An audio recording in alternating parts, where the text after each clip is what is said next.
You are watching Reporter Evening Show. എക്സാലോജിക്കിന് കുരുക്കായി registrar of companies report. Exalogic CMR ഇടപാട് അടിമുടി ദുരൂഹമാണെന്ന് ബംഗളൂരു ROCയുടെ റിപ്പോർട്ടിൽ പറയുന്നു. CMRലുമായുള്ള കരാർ വിവരങ്ങൾ എക്സാലോജിക് ഹാജരാക്കിയില്ല. കമ്പനി ഹാജരാക്കിയത് GST അടച്ച ബില്ല് മാത്രമാണെന്നും എക്സാലോജിക്കിനെതിരെ CBI അന്വേഷണമാകാമെന്നും റിപ്പോർട്ടിലുണ്ട്. ശ്രീജിത്താണ് വിവരങ്ങളുമായുള്ളത്. ശ്രീജിത്ത്, എന്താണ് ROC റിപ്പോർട്ടിൽ ഉള്ളത്?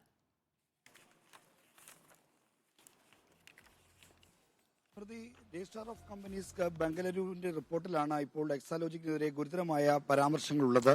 ഈ ഗുരുതരമായ ചില പ്രാഥമിക അന്വേഷണത്തിൽ കണ്ടെത്തിയ ഗുരുതരമായ കാര്യങ്ങളുടെ അടിസ്ഥാനത്തിലാണ് എക്സാലോജിക്കിനെതിരെ CBI അന്വേഷണമാക്കാമെന്ന് രജിസ്ട്രാർ ഓഫ് കമ്പനീസ് ശുപാർശ ചെയ്തത്. അഴിമതി നിരോധന നിയമപ്രകാരം, പ്രിവെൻഷൻ ഓഫ് കറപ്ഷൻ ആക്ട് പ്രകാരം CBI അന്വേഷണം സാധ്യമാണ് എന്നാണ് ഈ റിപ്പോർട്ടിലെ ഒരു ശുപാർശ. മറ്റൊന്ന്, ഈ അന്വേഷണം എൻഫോഴ്സ്മെന്റ് ഡയറക്ടറേറ്റിന് വിടാവുന്നതാണ്. അതായത് മണി ലോണ്ടറിംഗിന്റെ കാര്യങ്ങൾ ആപ്ലിക്കബിൾ ആയിട്ടുള്ള ഒരു കേസായതുകൊണ്ട് തന്നെ ഇത് EDയുടെ എൻഫോഴ്സ്മെന്റ് ഡയറക്ടറേറ്റിന്റെ അന്വേഷണത്തിന് വിടണമെന്നുള്ള ശുപാർശയും റിപ്പോർട്ടിലുണ്ട്. CMRലുമായുള്ള കരാറിന്റെ വിശദാംശങ്ങൾ എക്സാലോജിക്ക് മറച്ചുവെച്ചുവെന്നാണ് രജിസ്ട്രാർ ഓഫ് കമ്പനീസ് കണ്ടെത്തിയിട്ടുള്ള പ്രധാനപ്പെട്ട കാര്യം. ഈ കാര്യത്തിൽ ഈ എക്സാലോജിക് CMRൽ തമ്മിലുള്ള ഇടപാട് വളരെ ദുരൂഹമായിട്ടുള്ള, ഡൂബിയസ് എന്ന വാക്ക് തന്നെയാണ് ഉപയോഗിച്ചിരിക്കുന്നത്. വളരെ ദുരൂഹമായ ഒരു ഇടപാടാണ് ഇവർക്കിടയിൽ നടന്നതെന്നും റിപ്പോർട്ടിൽ ചൂണ്ടിക്കാണിക്കുന്നു. CMRലുമായുള്ള കരാർ വിവരങ്ങൾ എക്സാലോജിക്ക് ഹാജരാക്കാൻ കൂട്ടാക്കിയിട്ടില്ല. നൽകിയ സേവനത്തിലാണ് പണം വാങ്ങിയത് എന്ന് പറയുന്നതല്ലാതെ ഇതിന് തെളിവ് ഹാജരാക്കാൻ കമ്പനിക്ക് കഴിഞ്ഞിട്ടില്ല എന്ന പരാമർശവും ഈ റിപ്പോർട്ടിലുണ്ട്. കമ്പനി ഹാജരാക്കിയത് ഈ തുകയുടെ, അതായത് എക്സാലോജിക്കിൽ നിന്ന് CMRൽ നിന്ന് എക്സാലോജിക് കൈപ്പറ്റിയ തുകയുടെ GST ബില്ലിന്റെ രസീത് മാത്രമാണ് ഹാജരാക്കിയത് എന്നാണ് രജിസ്ട്രാർ ഓഫ് കമ്പനീസ് ബംഗളൂരു നൽകിയ റിപ്പോർട്ടിൽ പറയുന്നത്. ഈ പ്രാഥമിക റിപ്പോർട്ടിലെ ഗുരുതരമായ കണ്ടെത്തലുകളുടെയും ശുപാർശകളുടെയും അടിസ്ഥാനത്തിലാണ് കേന്ദ്ര കോർപ്പറേറ്റ് കാര്യ മന്ത്രാലയം വിശദമായ അന്വേഷണത്തിന് കഴിഞ്ഞ ദിവസം ഉത്തരവിട്ടത്. ആ ഉത്തരവിന്റെ വിവരങ്ങളാണ് നേരത്തെ 3-അംഗ കമ്മിറ്റി 4 മാസം കൊണ്ട് അന്വേഷണം പൂർത്തിയാക്കണം എന്നുള്ള വിവരങ്ങൾ നേരത്തെ പുറത്തു വന്നത്. നോക്കൂ ശ്രീത്ത്, ഇപ്പോൾ ഇതിനകത്ത് പറയുന്നൊരു കാര്യം എന്ന് വെച്ചാൽ എക്സാലോജിക്കും CMRലുമായുള്ള കരാറ്, ആ കരാറിനെ സംബന്ധിച്ച് ദുരൂഹതയുണ്ട് എന്നാണ് പറയുന്നത്. അതായത് താങ്കളിപ്പോൾ റിപ്പോർട്ട് ചെയ്തതുപോലെ ഈ സേവനം നൽകിയതിൻ്റെ GST ബില്ല് മാത്രം കൊടുക്കുന്നു. എന്നാൽ എന്താണ് കരാറ്, ആ കരാറിലെ വ്യവസ്ഥകൾ എന്താണ്, എന്തൊക്കെ സേവനങ്ങളാണ് നൽകിയിട്ടുള്ളത് എന്ന് വിശദമാക്കാൻ എക്സാലോജിക്കിന് കഴിഞ്ഞിട്ടില്ല, അഥവാ അതിന് അവർ തയ്യാറായിട്ടില്ല.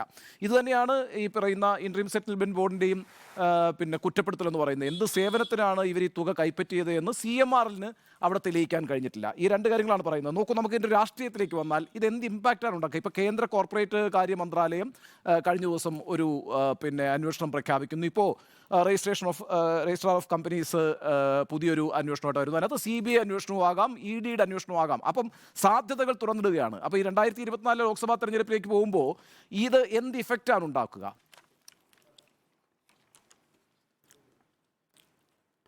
ഉണ്ണി ബാലകൃഷ്ണൻ, ഈ കാര്യത്തിൽ ഇപ്പോൾ സംഭവിച്ചുകൊണ്ടിരിക്കുന്നത്, കഴിഞ്ഞ ദിവസം കേന്ദ്ര കോർപ്പറേറ്റ് കാര്യ മന്ത്രാലയം ബംഗളൂരുവിലെ ഡെപ്യൂട്ടി ജോയിന്റ് രജിസ്ട്രാർ അടക്കം വരുൺ നേതൃത്വത്തിൽ 3-അംഗ ഒരു കമ്മിറ്റിയെ ഈ എക്സാലോജിക് CMRലുമായി ബന്ധപ്പെട്ട, അതോടൊപ്പം തന്നെ നമ്മുടെ KSIDC അടക്കമുള്ള കാര്യങ്ങൾ അന്വേഷണം നടത്താനുള്ള ഒരു 3-അംഗ കമ്മിറ്റിയെ നിയോഗിച്ചിരുന്നു. ആ കമ്മിറ്റിയുടെ ഉത്തരവിൽ ഒരു കാര്യം പറഞ്ഞിരുന്നു. നേരത്തെ പ്രാഥമിക അന്വേഷണത്തിൽ രജിസ്ട്രാർ ഓഫ് കമ്പനീസ് കണ്ടെത്തിയ പരാമർശങ്ങളുടെയും നിഗമനങ്ങളുടെയും അടിസ്ഥാനത്തിലാണ് വിശദമായ അന്വേഷണം ആവശ്യമായി വരുന്നത്. അങ്ങനെയാണ് വിശദമായ അന്വേഷണം ഉത്തരവിടുന്നത്. അപ്പോൾ ആ അന്വേഷണത്തിന്, അതായത് കേന്ദ്ര കോർപ്പറേറ്റിലേക്ക് മടങ്ങിയെത്താം. ഇപ്പൊ നമുക്ക് ശ്രീത്തെ തിരിച്ചു വരാമേ. ജോസഫ് സി മാത്യു കൂടി ഇപ്പോൾ ടെലിഫോൺ ലൈനിൽ ചേരുകയാണ്. ശ്രീ ജോസഫ് സി മാത്യു, ഈ എക്സാലോജിക്കിനോട് എന്താണ് വ്യവസ്ഥ, എന്താണ് കരാറ് എന്ന് ROC അന്വേഷിക്കുന്നു. അത് സംബന്ധിച്ചുള്ള കാര്യങ്ങൾ നൽകാൻ എക്സാലോജിക്കിന് കഴിയുന്നില്ല, അഥവാ അതിന് അവർ തയ്യാറായിട്ടില്ല. അതുകൊണ്ട് ഈ കരാർ ഡ്യൂബിയസ് ആണ് എന്ന് ROC പറയുന്നു. അതിൻ്റെ അടിസ്ഥാനത്തിൽ CBI എൻക്വയറി ആകാം, EDക്ക് എൻട്രി ചെയ്യാം എന്നൊക്കെ പറയുന്നു. നേരത്തെ രാഷ്ട്രീയമായ പ്രതികരണങ്ങളിൽ CPM പറഞ്ഞുകൊണ്ടിരുന്നത് എക്സാലോജിക്കിൻ്റെ ഒരു വിശദീകരണം എവിടെയും തേടിയിട്ടില്ല, അതുകൊണ്ടൊരു മാപ്പുസാക്ഷി സ്വഭാവത്തിലാണ് പിന്നെ വീണയെയും വീണയുടെ കമ്പനിയെയും അവർ അവതരിപ്പിച്ചിരുന്നത്. ഇനിയിപ്പോൾ അവർക്ക് ആ ഒരു വാദമുഖം മുന്നോട്ട് വയ്ക്കാൻ പറ്റുമോ? കാരണം വെച്ചാൽ ഇപ്പോൾ ROC പറയുന്നത് ചില വിശദാംശങ്ങൾ ആരാഞ്ഞിരുന്നു, അവർക്കത് കൊടുക്കാൻ കഴിഞ്ഞില്ല എന്നാണ്. എനിക്ക് തോന്നുന്നത് രാഷ്ട്രീയമായിട്ട് ആ ഒരു പൊള്ളയായ വാദം പൊളിഞ്ഞു എന്നുള്ളത് മാത്രമാണ് ഇതിന്റെ ഇപ്പോഴത്തെ സ്ഥിതിയിലുള്ള ഒരു ഇമ്പാക്ട് എന്നാണ് ഞാൻ വിചാരിക്കുന്നത്. കാരണം രജിസ്ട്രാർ ഓഫ് കമ്പനീസ് ഇപ്പൊ നമ്മൾ കഴിഞ്ഞ ദിവസം മിനിസ്ട്രി ഓഫ് കോർപ്പറേറ്റ് അഫയേഴ്സ് 3-അംഗ സമിതിയെ വെച്ച് കമ്പനി നിയമത്തിന്റെ സെക്ഷൻ 210 പ്രകാരം ഉള്ള അന്വേഷണം ഇനീഷ്യേറ്റ് ചെയ്ത ഉത്തരവ് നമ്മൾ കണ്ടു. ആ ഉത്തരവിലെ തന്നെ ഒരു പാരഗ്രാഫ്, രണ്ടാമത്തെ ആണെന്ന് എനിക്ക് തോന്നുന്നു, പറയുന്നത് എക്സാലോജിക്ക് കർണാടകത്തിൽ രജിസ്റ്റർ ചെയ്ത കമ്പനി ആയതുകൊണ്ട് അവിടുത്തെ രജിസ്ട്രാർ ഓഫ് കമ്പനീസ് നടത്തിയ അന്വേഷണത്തിൽ സെക്ഷൻ 206 4-ാം ഉപവകുപ്പ് പ്രകാരം 210-ാം ക്ലോസ് പ്രകാരമുള്ള മേജർ അന്വേഷണത്തിന് റെക്കമെൻഡ് ചെയ്തിരിക്കുന്നു എന്നാണ്. 206(4) എന്ന് പറഞ്ഞാൽ അത് ഫ്രോഡുലന്റ് കമ്പനീസിന്റെ ഗണത്തിൽ പെടുത്തി കൂടുതൽ അന്വേഷണം ആവശ്യപ്പെടുന്ന റിപ്പോർട്ടാണ്. അത് നമ്മൾ കമ്പനി നിയമം പരിശോധിച്ചാൽ തന്നെ നമുക്ക് മനസ്സിലാവും. അപ്പോ എന്ന് പറഞ്ഞാൽ ബാംഗ്ലൂരിലെ രജിസ്ട്രാർ ഓഫ് കമ്പനീസ് എക്സാലോജിക്കിനോട് ഈ CMRLന്റെ ഈ ഇടപാടുകൾ സംബന്ധിച്ച് നിയമപരമായി ചോദിച്ചു. ഒന്നിലധികം തവണ ചോദിച്ചിട്ട് റിപ്പോർട്ട് തയ്യാറാക്കുകയുള്ളൂ.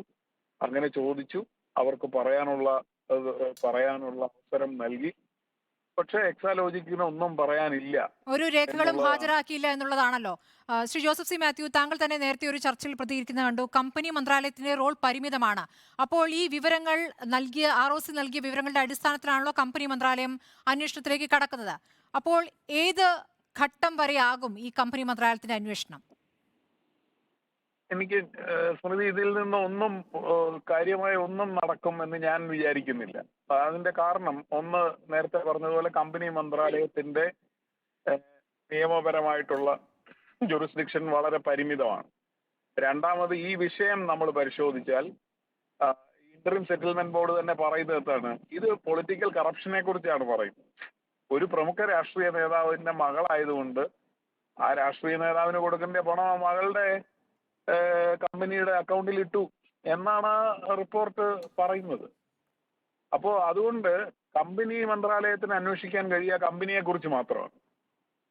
അപ്പൊ ഇത് എന്തിനു വേണ്ടി കൊടുത്തു, ആർക്ക് കൊടുത്തു എന്നുള്ള അന്വേഷണം, ആ വിപുലമായ അന്വേഷണത്തിന് ഒരിക്കലും ഒരു കമ്പനി മന്ത്രാലയത്തിന്റെ പരിധിയിൽ വരുന്ന ഒന്നല്ല. അത് ഒന്നാമത്തെ കാര്യം. രണ്ടാമത്, ഈ വിഷയം സംബന്ധിച്ച് ഇതിനു മുമ്പ് ഒരു അന്വേഷണം നടന്നിരുന്നു. ആ അന്വേഷണം ഇടയ്ക്ക് വെച്ച് അട്ടിമറിക്കപ്പെട്ടതാണ്. അത് നിങ്ങൾ മുഖ്യമന്ത്രി നിയമസഭയ്ക്കുള്ളിലും പുറത്തും പറഞ്ഞ വാചകങ്ങൾ ശ്രദ്ധിച്ചാൽ നിങ്ങൾക്ക് തന്നെ മനസ്സിലാവും. അപ്പൊ അതുകൊണ്ട് ഇത് നേരത്തെ തന്നെ അട്ടിമറിക്കപ്പെട്ട ഒരു അന്വേഷണമാണ്. അത് പുതുതായി വീണ്ടും ആരംഭിക്കണമെങ്കിൽ കമ്പനി മന്ത്രാലയത്തിന്റെ സെക്ഷൻ 210 പ്രകാരമുള്ള അന്വേഷണത്തിൽ ഇത് കുറ്റകരമാണെന്ന് കണ്ടാൽ അവർക്ക് കേന്ദ്ര സർക്കാരിന് റിപ്പോർട്ട് കൊടുക്കുകയാണ് ചെയ്യുക. ശരി, അടിസ്ഥാനത്തിൽ ദയവായി ലൈനിൽ തുടരണം. മാത്യു കോൾനാടൻ ഇത് രാഷ്ട്രീയ വിഷയമായി ഉന്നയിച്ച പ്രതിപക്ഷത്തെ നേതാവാണ്. മാത്യു, ഇപ്പോൾ വന്നിരിക്കുന്ന വിവരങ്ങൾ, ROCയുടെ റിപ്പോർട്ട്, അത് പ്രകാരം എന്ത് നടപടി ഉണ്ടാകുമെന്നാണ് പ്രതീക്ഷിക്കുന്നത്? നേരത്തെ ഇടതുപക്ഷം പറഞ്ഞിരുന്നത്, CPM തന്നെ കൃത്യമായി പറഞ്ഞിരുന്നത്, ഇത് രണ്ട് കമ്പനികൾ തമ്മിലുള്ള സുതാര്യമായ ഇടപാട്, അതിൽ തന്നെ ആ ഇന്ററിം കോടതിയുടെ വിധി എന്ന് പറയുന്നത് വീണയെ കേൾക്കാതെയാണ് എന്നാണ് പറഞ്ഞത്. ഇപ്പോൾ വീണയെ കേൾക്കാൻ വേണ്ടി കാര്യങ്ങൾ ചോദിക്കുമ്പോൾ ഒരു വിവരവും കൊടുത്തിട്ടില്ല എന്ന കാര്യങ്ങളാണല്ലോ ഇപ്പോൾ ROC റിപ്പോർട്ടിലൂടെ പുറത്തു വന്നിരിക്കുന്നത്. ഒരു ഹൈലൈറ്റ്, അതായത് വീണയെ കേൾക്കാതെയാണ് ഈ പരാമർശങ്ങൾ വന്നിരിക്കുന്നത് എന്ന ഡിഫൻസ് കേരള സമൂഹത്തിന് മുമ്പിൽ പറഞ്ഞത് മറ്റാരുമല്ല, കേരളത്തിന്റെ മുഖ്യമന്ത്രിയാണ്. അദ്ദേഹം നിയമസഭയിലാണ് പറഞ്ഞത്, ബന്ധപ്പെട്ടവരെ കേൾക്കാതെ. എനിക്കിന്നും അദ്ദേഹം പറഞ്ഞ വാചകം ഓർമ്മയുണ്ട്. ബന്ധപ്പെട്ടവരെ കേൾക്കാതെ എഴുതിയ ഒരു മർദ്ദ ജുഡീഷ്യൽ സ്ഥാപനത്തിന്റെ ഉത്തരവോ ഓർഡറോ ആണ് എന്നതുകൊണ്ട് അവരുടെ ഭാഗം കേട്ടിട്ടില്ല, അതിന്റെ നിയമവശങ്ങൾ അവർ നോക്കും എന്ന നിലയിൽ പറഞ്ഞാണ് അന്ന് അദ്ദേഹം നിയമസഭയിൽ എൻ്റെ ചോദ്യങ്ങൾക്ക് അല്ലെങ്കിൽ ഞാൻ ഉന്നയിച്ച വിഷയത്തിന് മറുപടി നൽകിയത്.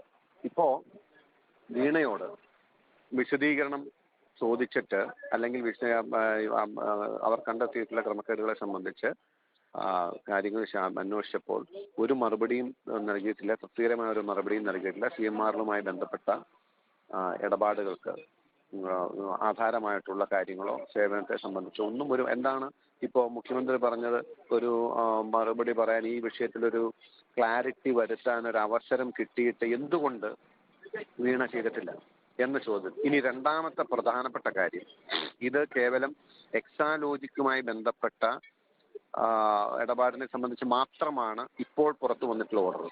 ഇതുകൂടാതെയാണ് എക്സാലോജിക് വാങ്ങിയതിനേക്കാളും അല്ലെങ്കിൽ അതിന് ഇരട്ടിയിലേറെ പണം വീണ ഒരു വ്യക്തി അല്ലെങ്കിൽ ഒരു കൺസൾട്ടൻസി എന്ന നിലയിൽ വാങ്ങിയിട്ടുള്ളത്. അത് സംബന്ധിച്ച ചോദ്യങ്ങൾ ആരും ഇവിടെ ഈ ഘട്ടത്തിൽ ഉയർന്നു വന്നിട്ടില്ല. എക്സാലോജിക്കുമായി ബന്ധപ്പെട്ട ചോദ്യങ്ങൾക്ക് പോലും മറുപടി പറയാൻ കഴിഞ്ഞിട്ടില്ല. മാത്രമല്ല, ഇതുവരെയുള്ള രേഖകളും ബന്ധപ്പെട്ട കാര്യങ്ങളും പരിശോധിച്ചതിൽ കമ്പനി നിയമങ്ങളുടെ വയലേഷൻ ഉണ്ടായിട്ടുണ്ട് എന്ന് പ്രാഥമികമായ ROC കണ്ടെത്തിയതിന്റെ പശ്ചാത്തലത്തിലാണ് ഇപ്പോൾ കമ്പനീസ് ആക്ട് 210 പ്രകാരമുള്ള അന്വേഷണത്തിന് ഉത്തരവിട്ടിരിക്കുന്നത്. ഇതിലെല്ലാം കൗതുകകരമായ കാര്യം നേരത്തെ ഇവിടെ സൂചിപ്പിച്ചാണെന്ന് ഞാൻ മനസ്സിലാക്കുന്നു. ആദ്യം CPM സംസ്ഥാന സെക്രട്ടേറിയറ്റ് ഉയർത്തിയ പ്രതിരോധം എന്ന് പറയുന്നത് ഇത് രണ്ട് കമ്പനികൾ തമ്മിലുള്ള സുതാര്യമായ ഇടപാടാണ്, വേണ്ട GST അല്ലെങ്കിൽ അതിനുള്ള നികുതി അടച്ചിട്ടുണ്ട്, അതോടുകൂടി ആ പ്രശ്നം അവിടെ അവസാനിക്കണം എന്ന നിലയിൽ പറഞ്ഞു. ഇപ്പോഴിതാ അവർ നികുതി അടച്ചിട്ടില്ല എന്നുള്ള കാര്യം നമുക്ക് ബോധ്യപ്പെടുത്താൻ കഴിഞ്ഞിട്ടുണ്ട്. ഇപ്പോഴിതാ കമ്പനി നിയമത്തിന്റെ ലംഘനം ഉണ്ടായിരിക്കുന്നു. അത് മാത്രമല്ല, കമ്പനി നിയമത്തിന്റെ അടിസ്ഥാനത്തിൽ പരിശോധിക്കുമ്പോൾ ഇത് സേവനമില്ലാതെ വാങ്ങിയ പണമാണെന്നും കൃത്രിമമായും ക്രമക്കേടിലൂടെയും സമ്പാദിച്ച പണമാണെന്നും അതിനെ സംബന്ധിച്ച് വിശദീകരണം ചോദിക്കുമ്പോൾ ഒരു വിശദീകരണവും നൽകാൻ കഴിയാറില്ല. പക്ഷേ ഇതിനൊക്കെ അപ്പുറത്ത് ഇതിന്റെ യഥാർത്ഥ പ്രശ്നം എന്ന് പറയുന്നത് അഴിമതിയാണ്, കറപ്ഷനാണ്.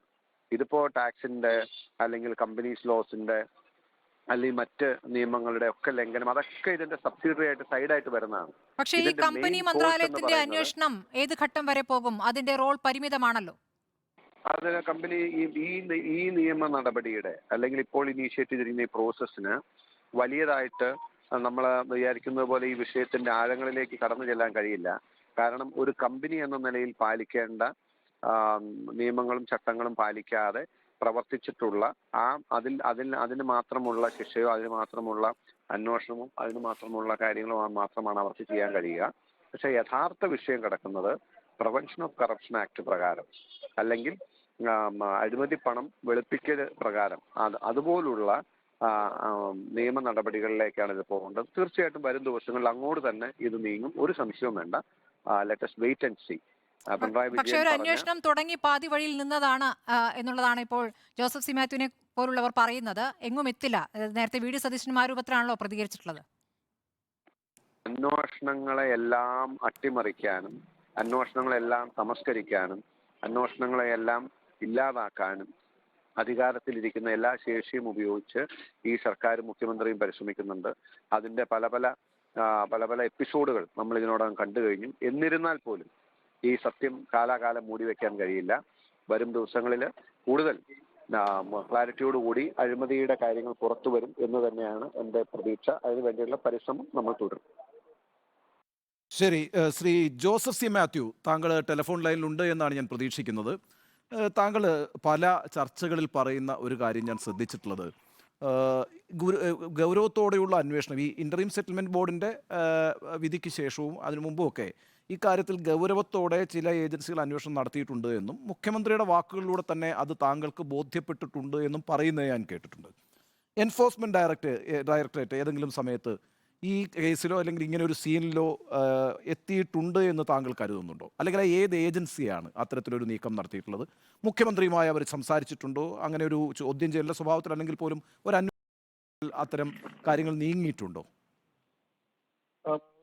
അത്രയും സ്പെസിഫിക് ആയിട്ട് വിഷയങ്ങൾ പബ്ലിക് ഡൊമൈനിൽ പറയാനുള്ള വിവരങ്ങൾ എൻ്റെ കൈവശം ഇല്ല. ഉണ്ടെങ്കിൽ ഞാനത് പറയുമായിരുന്നു. പക്ഷെ തീർച്ചയായിട്ടും കേന്ദ്ര ഏജൻസി അന്വേഷിച്ചിട്ടുണ്ട്. പക്ഷെ ആദ്യം നമ്മൾ കണ്ടെത്തേണ്ടത് മുഖ്യമന്ത്രി പറഞ്ഞൊരു കാര്യമുണ്ട്. എക്സാലോജിക്കിന്റെ ഇടപാടുകളെ കുറിച്ച് അന്വേഷിച്ച അവരിടപെട്ടിരുന്ന ഒരു സ്ഥാപനത്തിന് തീവ്രവാദ ബന്ധമുണ്ടെന്ന് പറഞ്ഞു. അപ്പോൾ അത് വേണ്ട, അതിങ്ങോട്ട് വേണ്ട എന്ന് നമ്മൾ പറഞ്ഞു. ഇത് 2 തവണ നിയമസഭയ്ക്കകത്ത് പുറത്തും അദ്ദേഹം പറഞ്ഞിട്ടുണ്ട്. ഇത് ഇപ്പോഴുള്ള സംഭവമല്ല. നിങ്ങൾ ഈ പറഞ്ഞ CMRലുമായിട്ടുള്ള ഇടപാട് നടക്കുന്ന ഘട്ടത്തിലെ കാര്യമാണ് ഞാൻ പറയും. ഇത്രയും കാര്യം മുഖ്യമന്ത്രി പറഞ്ഞതാണ്. അത് അന്വേഷിച്ചാൽ കാര്യങ്ങൾ വ്യക്തമാകും. അത് മാത്രമല്ല, ഇവിടെ പല സ്ഥാപനങ്ങളുമായിട്ട് എക്സാലോജിക്ക് ഇതുപോലെ കരാറുകളിൽ ഏർപ്പെട്ടിട്ടുണ്ട്. ആ സ്ഥാപനങ്ങളെയൊക്കെ കേന്ദ്ര ഏജൻസികൾ അന്വേഷണത്തിന് വിളിച്ചിട്ടുണ്ടോ? എക്സാലോജിക്കുമായിട്ടുള്ള ഇടപാടിനെ സംബന്ധിച്ചുള്ള രേഖകൾ തേടിയിട്ടുണ്ടോ എന്നും കൂടി നിങ്ങൾ അന്വേഷിച്ച് നോക്കൂ. അപ്പൊ ഇത് ഒന്ന് ഈ കേന്ദ്ര ഏജൻസി അങ്ങനെ തീവ്രവാദ ബന്ധമുണ്ടെന്ന് പറയുകയും അതിൽ സംസ്ഥാന സർക്കാർ ഇടപെടുകയും ഒക്കെ ചെയ്തതിന്റെ സാഹചര്യം എന്താണ്? ഔദ്യോഗികമായി സംസ്ഥാന സർക്കാരിനെ അങ്ങനെ ആരെങ്കിലും അറിയിച്ചതാണോ? അതോ പിതാവെന്നുള്ള രീതിയിൽ മുഖ്യമന്ത്രി ഇടപെട്ടതാണോ? ഇതൊക്കെ അറിയാൻ വിവരാവകാശമുള്ള കേരളത്തിലെ ജനങ്ങൾക്ക് അവകാശമില്ലേ? ശ്രീ ജോസഫ് സി മാത്യു, എന്തുകൊണ്ടായിരിക്കാം ഈ പറയുന്ന അനുബന്ധ ഇമെയിലുകളോ അല്ലെങ്കിൽ കരാറോ എക്സാലോജിക്കോ അല്ലെങ്കിൽ CMRLോ നൽകാത്തത്? താങ്കളുടെ അനുമാനം എന്താണ്? അങ്ങനെ ഒരു സേവനം നടന്നിട്ടില്ലാത്തത് കൊണ്ട് എന്നാണ് ഒന്ന് ഞാൻ വിചാരിക്കുന്നത്. എങ്കിലും ഒരു കരാറുണ്ട് എന്നുള്ളത് നമുക്കറിയാം. നമ്മൾ ഇന്റർനെറ്റ് സെറ്റിൽമെന്റ് ബോർഡിന്റെ ഉത്തരവിൽ തന്നെ CMRLും എക്സാലോജിക്കുമായി ഒരു കരാറുള്ളതായി അവർ കണ്ടെത്തുകയും പറയുകയും ചെയ്തിട്ടുണ്ട്. പക്ഷെ ഈ കരാറ് CMRLന്റെ ഡയറക്ടർ ബോർഡിൽ വെച്ചിട്ടുണ്ടോ? ഡയറക്ടർ ബോർഡിൽ KSIDC ഉൾപ്പെടെയുള്ള ആൾക്കാരുടെ പ്രതിനിധികൾ ഡയറക്ടർ ബോർഡിൽ അംഗമാണ്. അവരത് വെച്ചിട്ടുണ്ടോ? അവരത് അംഗീകരിച്ചിട്ടുണ്ടോ? അതോ സുരേഷ് കുമാർ എന്ന് പറയുന്ന CFOയും എക്സാലോജിക്കിന്റെ CEO എന്നുള്ള രീതിയിൽ വീണയും തമ്മിൽ ഒപ്പിട്ട ഒരു കടലാസ് മാത്രമായി ഈ കരാർ തുടരുകയായിരുന്നു എന്നുള്ള കാര്യവും കരാറിനെ സംബന്ധിച്ച് പ്രസക്തമാണ്. അല്ലെങ്കിൽ എന്തുകൊണ്ടാണ് ആ കരാർ ഹാജരാക്കാത്തതെന്നുള്ള ചോദ്യം തീർച്ചയായിട്ടും പ്രസക്തമാണ്. അല്ല, അവിടെ ശ്രീ ജോസഫ് സി മാത്യു, ഈ വീണയുമായുള്ള കരാറും അതുപോലെ തന്നെ എക്സാലോജിക്കുമായിട്ടുള്ള കരാറ് ഇന്ററിം സെറ്റിൽമെന്റ് ബോർഡ് കണ്ടെത്തുകയും ആ കരാർ ഒപ്പിട്ട ദിവസം അടക്കം അവർ അതിൽ രേഖപ്പെടുത്തുകയും ഒക്കെ ചെയ്തിട്ടുണ്ടല്ലോ. എന്തുകൊണ്ട് അത് ROCയിൽ എത്തുന്നില്ല? അതാണ് ഞാൻ പറഞ്ഞത്. ഒന്ന്, വീണയുമായിട്ട് കരാറില്ല, വീണയുമായിട്ട് കത്ത്. ഒരു കത്തില് വീണ ഒപ്പിട്ടിരിക്കുകയാണ്. ശരി, കൺസൾട്ടന്റ് എന്നുള്ള രീതിയിലാണ്. ഇവര് തമ്മിൽ, രണ്ട് കമ്പനികൾ തമ്മിലുള്ള ഒരു കരാർ ഉള്ളതായിട്ട് ഇന്ററിം സെറ്റിൽമെന്റ് ബോർഡിൽ പറയുന്നുണ്ട്. അതിന്റെ കാര്യമാണ് ഞാൻ പറഞ്ഞത്. CMRLന്റെ ഡയറക്ടർ ബോർഡിൽ അങ്ങനെ ഒരു കരാർ വന്നിട്ടുണ്ടോ? അങ്ങനെ ഒരു കരാർ വന്നിട്ടുണ്ടോ? അതോ ഇതൊരു CFOയും എക്സാലോജിക്കുമായിട്ട് വെറുതെ ഒപ്പുവെച്ച ഒരു കടലാസ് മാത്രമാണോ എന്നുള്ളത് ഒരു സംശയമായി നിലനിൽക്കുകയാണ്. അത് തെളിയിക്കപ്പെടട്ടെ. അല്ലെങ്കിൽ എന്തുകൊണ്ടാണ് ഇത് ഹാജരാക്കാൻ വൈമുഖ്യം എന്നുള്ളത് തീർച്ചയായിട്ടും പ്രസക്തമാണ്. പക്ഷെ അത് ഹാജരാക്കുന്നതുകൊണ്ട്, നികേഷ് ഒരു സെക്കൻഡ്, ഹാജരാക്കുന്നതുകൊണ്ട് പ്രശ്നം പരിഹരിക്കപ്പെടുന്നില്ല. ഇത് ഡിജിറ്റൽ തെളിവുള്ള വിഷയമാണ്. അവർക്ക് ആ കരാറ് പ്രകാരം പറഞ്ഞിരിക്കുന്നത് അവരുടെ എടയാറിലെ ഹെഡ് ഓഫീസിലും മറ്റു ഓഫീസിലും പ്രവർത്തിക്കാനുള്ള സോഫ്റ്റ്വെയർ ഡെവലപ്പ് ചെയ്ത് കൊടുക്കുക. ഒന്ന്, ആ ഡെവലപ്പ് ചെയ്ത സോഫ്റ്റ്വെയർ മെയിൻറ്റെയിൻ ചെയ്യുക, അത് നടത്തുക. ഇങ്ങനെ ഒരു സാധനം അവിടെ എത്തിയിട്ടില്ല. അല്ല, അവിടെയാണ് കരാർ. നോക്കൂ, അങ്ങനെ ഒരു കരാറുണ്ട് എങ്കിൽ ഈ രീതിയിലുള്ള സോഫ്റ്റ്വെയർ ഡെവലപ്പ് ചെയ്യുകയും മെയിൻറ്റെയിൻ ചെയ്യുകയും ചെയ്തിട്ടുണ്ടോ എന്ന് പരിശോധിക്കാൻ കമ്പനി ലോ ബോർഡിന് കഴിയുമോ? അല്ല, ഇങ്ങനെ ഒരു കരാർ അവിടെയാണ് ഇത് ഡ്യൂബിയസ് ആയിട്ടുള്ള ഇടപാടാണെങ്കിൽ, ചെയ്യാത്ത സേവനത്തിനാണെങ്കിൽ, അത് അങ്ങനെ ഒരു ആക്ഷേപം വന്നിട്ടുണ്ടെങ്കിൽ അത് തീർച്ചയായിട്ടും പരിശോധിക്കാൻ കഴിയും. കമ്പനി നിയമപ്രകാരം അത് പരിശോധിക്കാൻ കഴിയുമോ എന്ന് എനിക്ക് വ്യക്തതയില്ല. അതാണ് ഞാൻ നേരത്തെ പറഞ്ഞത്, ഇവർക്ക് പരിമിതമാണ് ഈ റോളെന്ന്. ഒരു മിനിറ്റ് ശ്രീ ജോസഫ് സി മാത്യു, ഇപ്പോൾ മാത്യു കൊൾനാടൻ ലൈനിൽ തന്നെ ഉണ്ട്. മാത്യു, ഇതിനോട് കൂട്ടിച്ചേർക്കാനുണ്ടോ? ഇതിൽ ജോസഫ് സി മാത്യുവിന് വ്യക്തതയില്ലാത്ത ചില കാര്യങ്ങൾ താങ്കൾക്ക് വ്യക്തതയുണ്ടെന്ന് അറിയേണ്ടതുണ്ട്. അതുപോലെ ഇരട്ടിയിലേറെ പണം വ്യക്തി എന്ന നിലയ്ക്ക് CMRൽ നിന്നും വീണ കൈപ്പറ്റി എന്ന് പറയുമ്പോൾ അതിന്റെ ഒരു തെളിവ് കൂടി വേണമല്ലോ. മാത്യുവിന്റെ കയ്യിൽ എന്താണ് തെളിവ്?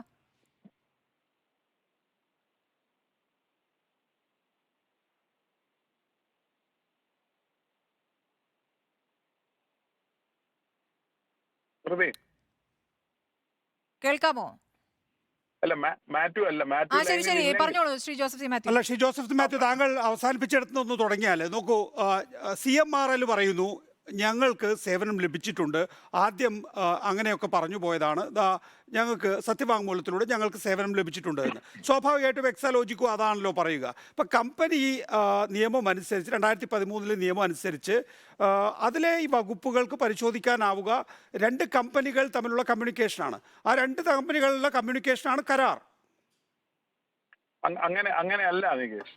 അതായത് കരാറുണ്ട്. കൈക്കൂലി കൊടുക്കുന്നവരും വാങ്ങുന്നവർക്കും പരാതി ഉണ്ടാവണമെന്ന് നിർബന്ധമില്ല. അപ്പൊ കൈക്കൂലി കൊടുക്കുന്നതും വാങ്ങുന്നതും കുറ്റകരമാകുന്നത് അവിടെയാണ്. ഇവര് തമ്മിൽ ഒരു കരാർ ഒപ്പുവെച്ചിട്ടുണ്ട്. പക്ഷെ അങ്ങനെ ഒരു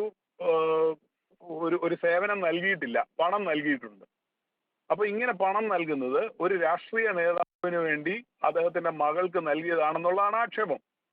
അപ്പോ അങ്ങനെ ഇതിൽ ആർക്കാണ് നഷ്ടം? രണ്ട് സ്വകാര്യ അല്ല, കമ്പനികൾ അവിടെയാണ് ശ്രീ ജോസഫ് സി മാത്യു പോയിന്റ് അവിടെയാണ്. അതായത് ഒരു രാഷ്ട്രീയ നേതാവിന് കേരളത്തിലെ വ്യവസായ മലിനീകരണം നടത്തുന്ന CMRL എന്ന കമ്പനി രാഷ്ട്രീയ നേതാവല്ല, മലിനീകരണ നിയന്ത്രണ ബോർഡിനെ കൈകാര്യം ചെയ്യുന്ന ഒരു മന്ത്രിയുടെ മകൾക്ക് കൈക്കൂലി എന്നുള്ള നിലയിൽ ഈ പണം നൽകാൻ വേണ്ടി ഇങ്ങനെ ഒരു കരാറിന് ഉപയോഗിച്ചു എന്നുള്ളതാണ്. അതിന്റെ ഏജൻസി കമ്പനി ലോ ബോർഡാണോ? അതിന്റെ ഏജൻസിയാണ്. ഇൻകം ടാക്സ് പറയുന്നു ചെയ്യാത്ത സേവനത്തിന് പണം നൽകിയിരിക്കുന്നു എന്ന് പറഞ്ഞ് ഇന്ററിം സെറ്റിൽമെന്റ് ബോർഡിന്റെ ഓർഡർ വരികയും CMRL അത് അംഗീകരിക്കുകയും ചെയ്തിരിക്കുന്നു. അവിടം വരെ വന്നു കഴിയുമ്പോഴാണ് ഈ സ്ഥാപനം യഥാർത്ഥത്തിൽ കമ്പനി നിയമങ്ങൾ അനുസരിച്ച് കമ്പനിയായി പ്രവർത്തിക്കുന്നതാണോ അതോ ഇതൊരു പ്രോക്സി ആയിട്ട് ഒരു ബിനാമിയായിട്ട് പ്രവർത്തിക്കുന്ന സ്ഥാപനമാണോ എന്നുള്ള ആക്ഷേപം രജിസ്ട്രാർ ഓഫ് കമ്പനിയുടെ മുൻപിൽ വരുന്നത്. ശരി, ശ്രീ ജോസഫ് സി മാത്യു ഒന്ന് തുടരണം. മാത്യു കൊൾനാടൻ 2 തവണ ഫോൺ കട്ടായി പോയതാണ്. മാത്യുവിന് ഇതിന് എന്തൊക്കെയോ കൂട്ടിച്ചേർക്കാനുണ്ടെന്ന് തോന്നുന്നു. അതുപോലെ നേരത്തെ മാത്യു പറഞ്ഞ ഒരു കാര്യം, ഇരട്ടിയിലേറെ പണം വ്യക്തി എന്ന നിലയ്ക്ക് CMRL നിന്നും വീണ വിജയൻ കൈപ്പറ്റിയിട്ടുണ്ട് എന്ന്. അങ്ങനെയെങ്കിൽ അതിലൊരു തെളിവ് വേണ്ടേ? ഇതിന്റെ 2 കാര്യം ഒന്ന് ആഡ് ചെയ്യാൻ ശ്രമിക്കുകയായിരുന്നു. ഒന്ന്, നികേഷിന്റെ ഒരു ജെനുവിനായുള്ള ഡൗട്ട് ഉണ്ട്, അതിനും ഒരു റിപ്ലൈ ഉണ്ട്. അതിന് മുമ്പ് ജോസഫ് സി മാത്യു ആഡ് ചെയ്തൊരു കാര്യം, അതായത് നിങ്ങൾ ആ പഴയ ഫുട്ടേജ് എടുത്ത് പരിശോധിച്ചാൽ അറിയാം, ഞാൻ ഈ വിഷയം ഉയർത്തിക്കൊണ്ടുവന്ന് ഒരു കമ്പനിയിൽ നിന്നല്ല പല കമ്പനികളിൽ നിന്നും എക്സാലോജിക്കിന്റെ പേരിൽ വീണ വിജയൻ പണം കൈപ്പറ്റിയിട്ടുണ്ട് എന്ന് നിയമസഭയിൽ ഉന്നയിച്ചതിന് പിന്നാലെ ആരും പ്രതീക്ഷിക്കാതെ ഈ സാധനത്തിന് മറുപടി പറയുമ്പോൾ, അന്ന് മുഖ്യമന്ത്രി മറുപടി പറയുമ്പോൾ അത് ഒരുപക്ഷെ നിയമസഭയ്ക്കകത്ത് എനിക്കും അദ്ദേഹത്തിന് മാത്രമേ അത് ഉദ്ദേശം എന്താണെന്ന് മനസ്സിലായിട്ടുള്ളൂ, കൂടെ ഇരിക്കുന്നവർക്ക് മനസ്സിലായിട്ടുണ്ടോ എന്ന് എനിക്കറിയില്ല. അദ്ദേഹം പറയുകയാണ്, സമാനമായ നിലയിൽ മറ്റൊരു കമ്പനിയെക്കുറിച്ചും ഒരു അന്വേഷണമൊക്കെ ഉണ്ടായി. ആരന്വേഷിച്ചെന്നോ എവിടെ നിന്ന് അന്വേഷിച്ചു, എന്നിട്ട് അദ്ദേഹത്തോട് ചോദിച്ച പോലെ അദ്ദേഹം പറയാണ്, ഇന്ന ഒരു കമ്പനിയെക്കുറിച്ച് ഒരു അന്വേഷണം ഇങ്ങനെ ഒരു ആക്ഷേപം കേട്ടല്ലോ. അപ്പോ അന്നേരം അദ്ദേഹം മറുപടി പറഞ്ഞായിട്ട് അദ്ദേഹം തന്നെ നിയമസഭ പറയാണ്, ആ കമ്പനിക്ക് തീവ്രവാദ ബന്ധം ഉണ്ടോ എന്നാണ് അവർ അന്വേഷിക്കാൻ ശ്രമിച്ചത്. അപ്പോ അദ്ദേഹത്തിന്റെ മറുപടി വളരെ ലളിതമായിട്ട് മുഖ്യമന്ത്രി പറഞ്ഞതായിട്ട് അദ്ദേഹം തന്നെ നിയമസഭയിൽ പറയാണ്, ആ വഴിക്ക് പോകണ്ട കേട്ടോ, ആ വഴിക്ക് പോയാൽ നിങ്ങൾ കുഴപ്പത്തിലാവത്തേ ഉള്ളൂ എന്ന് മുഖ്യമന്ത്രി. അപ്പൊ ഒരു മുഖ്യമന്ത്രിയോട് ഇത്ര ലാഘവത്തോടു കൂടി ഒരു അന്വേഷണത്തെ കുറിച്ച് പരാമർശിച്ചത് ആരായിരിക്കും, സൂചിപ്പിച്ചത് ആരായിരിക്കും? അങ്ങനെ ആരെങ്കിലും സൂചിപ്പിച്ചിട്ടുണ്ടെങ്കിൽ ഏത് കമ്പനിയെ കുറിച്ചായിരിക്കും അദ്ദേഹം അങ്ങനെ പറഞ്ഞിട്ടുണ്ടാവുക?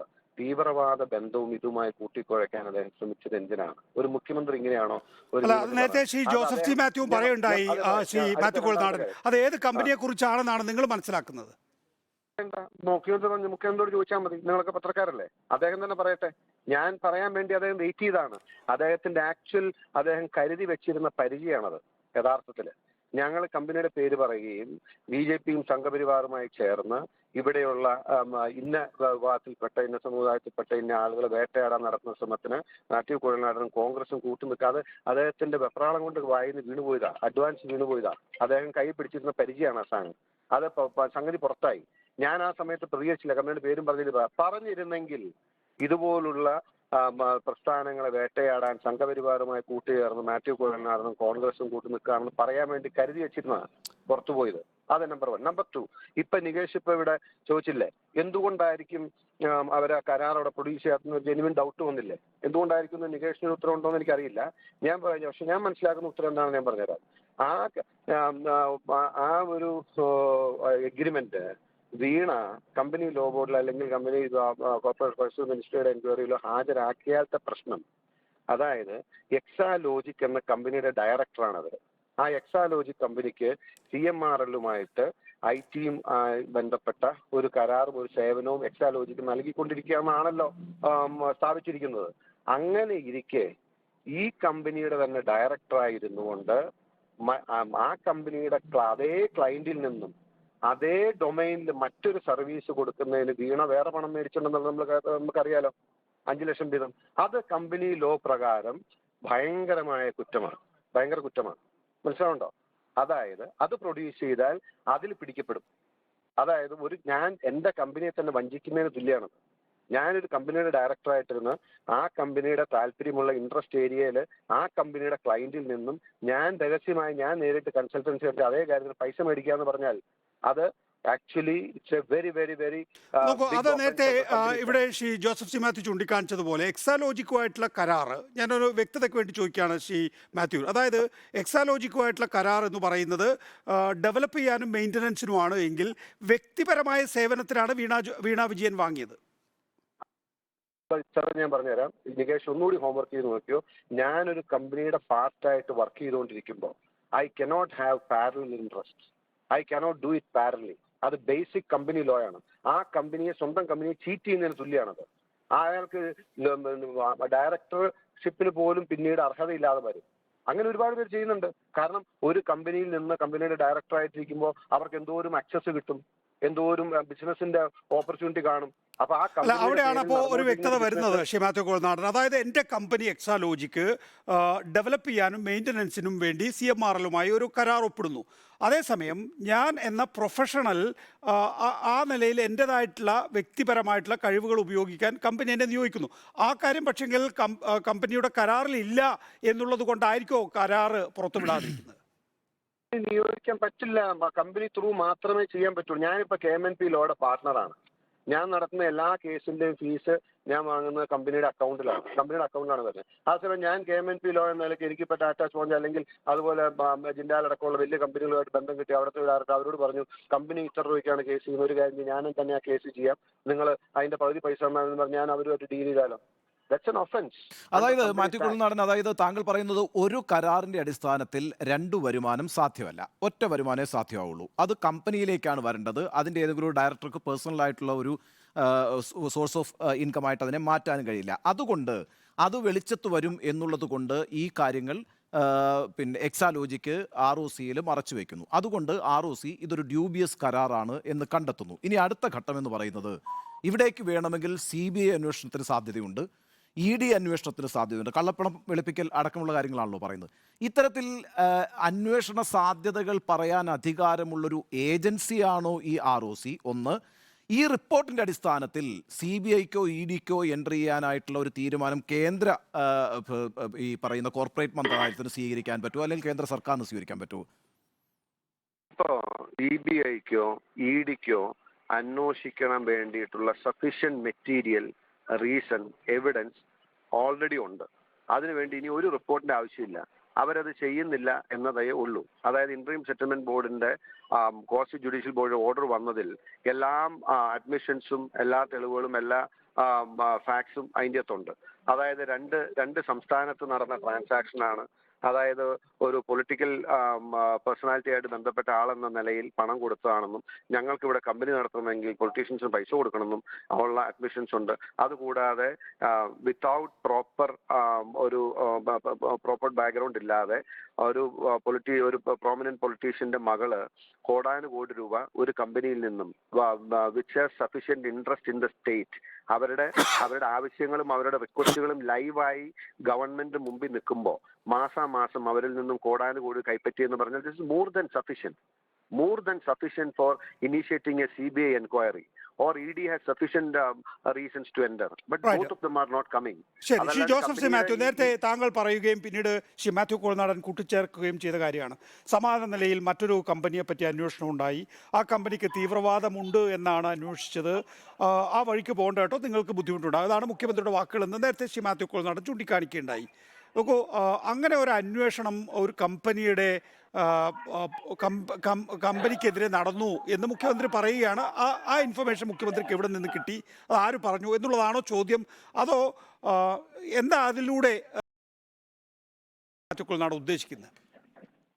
ഞാൻ ഉദ്ദേശിച്ചത് ഞാൻ വ്യക്തമായി പറയാം. മുഖ്യമന്ത്രി ഒരു അന്വേഷണത്തിൽ ഇടപെട്ടതിനെ കുറിച്ചാണ് അദ്ദേഹം തുറന്നു പറഞ്ഞത്. മുഖ്യമന്ത്രിക്ക് ആ അന്വേഷണത്തിൽ ഇടപെടേണ്ട യാതൊരു കാര്യവും ഉണ്ടെന്ന് ഞാൻ വിചാരിക്കുന്നില്ല. അതുകൊണ്ടാണ് ഞാൻ ചോദിച്ചത്, സംസ്ഥാന ഗവൺമെന്റിനോട് എന്തെങ്കിലും ചോദിച്ചിട്ട് സംസ്ഥാന ഗവൺമെന്റ് കൊടുത്ത മറുപടിയെ കുറിച്ചാണോ അദ്ദേഹം പറയുന്നത്, അതോ അദ്ദേഹം പിതാവ് എന്നുള്ള രീതിയിൽ ഇടപെട്ടതിനെ കുറിച്ചാണോ പറയുന്നത്? അപ്പോൾ അങ്ങനെ നോക്കിയാൽ നമുക്ക് കാര്യങ്ങൾ കുറച്ചുകൂടെ വ്യക്തമാകും. ഞാൻ നേരത്തെ നികേഷ് ചോദിച്ചതിനും അതിനു മുമ്പ് സ്മൃതി മാത്യുവിനോട് ചോദിച്ചൊരു ചോദ്യത്തിന് ഒരു വാചകത്തിൽ മറുപടി പറയട്ടെ.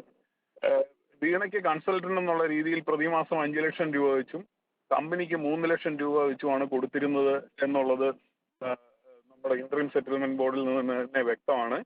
എന്ന് മാത്രമല്ല, ആദ്യം കൺസൾട്ടന്റ് എന്നുള്ള രീതിയിലാണ് കിട്ടിത്തുടങ്ങിയത്. അതുകൊണ്ട് തീർച്ചയായിട്ടും വരുമാനം കൂടുതൽ വ്യക്തി എന്നുള്ള രീതിയിൽ വീണയ്ക്ക് ആണ് കിട്ടിയിട്ടുള്ളത് കമ്പനിയെക്കാളും. മറ്റ് നികേഷ് നമ്മൾ പറഞ്ഞുകൊണ്ടിരുന്ന കാര്യം കമ്പനി ROCയുടെ അന്വേഷണത്തെ കുറിച്ചാണ്. ROC അന്വേഷിക്കാനുണ്ടായ സാഹചര്യം, സാധാരണഗതിയിൽ രജിസ്ട്രാർ ഓഫ് കമ്പനീസ് ഒരു കമ്പനിയുടെ പ്രവർത്തനത്തെക്കുറിച്ച് അന്വേഷിക്കുന്നത് ഇത്തരം കാര്യങ്ങളൊന്നും വരാറില്ല. ഇവിടെ നമ്മൾ 2 സ്വകാര്യ കമ്പനിയാണ്, ഒരു കരാറുണ്ടോ ഇല്ലയോ എന്നുള്ളത് മാത്രം ചർച്ച ചെയ്താൽ വിഷയം തീരില്ല. ഇതൊന്നും ഒരു പബ്ലിക് ലിമിറ്റഡ് കമ്പനിയാണ്. ആ കമ്പനിയുടെ ഡിവിഡൻഡ് പോകേണ്ടത് KSIDCക്ക് കിട്ടേണ്ടതുണ്ട്, ഇവിടുത്തെ പൗരന്മാർക്ക് കിട്ടേണ്ടതുണ്ട്. ലാഭം എടുത്തിട്ട് ഇവർ മാറ്റി വേറെ അക്കൗണ്ടിൽ ഇടുകയാണ്. അപ്പൊ ലാഭം പൊതുജനത്തിന് കിട്ടേണ്ട, പൊതുമേഖലാ സ്ഥാപനത്തിന് കിട്ടേണ്ട പണം എടുത്തിട്ട് കൈക്കൂലി കൊടുക്കുകയാണ്. അങ്ങനെ കൈക്കൂലി കൊടുത്തത് ഇൻകം ടാക്സുകാർ തൊണ്ടി സഹിതം പിടിക്കുകയാണ്. നമ്മൾ മനസ്സിലാക്കേണ്ടത് അവിടെ റെയ്ഡ് നടത്തുമ്പോൾ എന്താണ് ചെയ്യുന്നത്, അവരെ ആദ്യം കണ്ടെത്തുന്നത് ടാലിയിൽ ഒരു ആക്ച്വൽ അക്കൗണ്ടും ഫേക്ക് അക്കൗണ്ടും രണ്ടായിട്ടിട്ടിരിക്കുന്ന കണക്കിൽ നിന്ന് 135 കോടി എടുത്തിട്ട് പിന്നീട് അതിന്റെ രേഖകൾ തേടി കണ്ടുപിടിക്കുകയാണ് ഇൻകം ടാക്സ് ചെയ്യുന്നത്.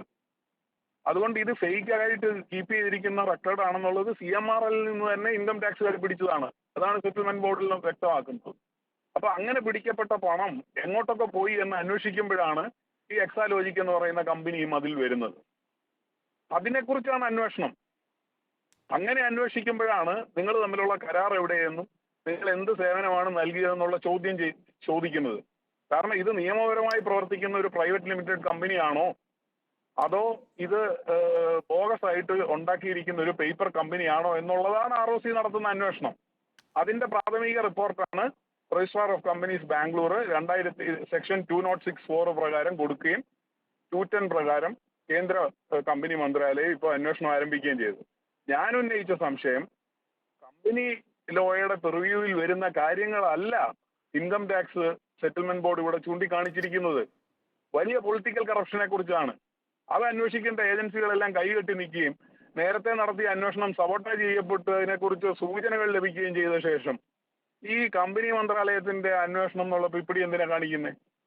തീർച്ചയായും ഇതിലൊരു രാഷ്ട്രീയ ചോദ്യങ്ങൾ ഉയരുന്നുണ്ട്. ഇതിൽ ഇടത് സർക്കാരും ഒപ്പം തന്നെ കേന്ദ്ര സർക്കാരും മറുപടി പറയേണ്ട വിഷയങ്ങളുണ്ട്. എങ്ങനെയാവും പ്രതികരണങ്ങളെന്ന് വരും മണിക്കൂറിൽ അറിയാം. വളരെ നന്ദി ചർച്ചയിൽ പങ്കെടുത്ത Shri Joseph C Mathew, Shri Mathew Kolnadan. You are watching Reporter Evening Show.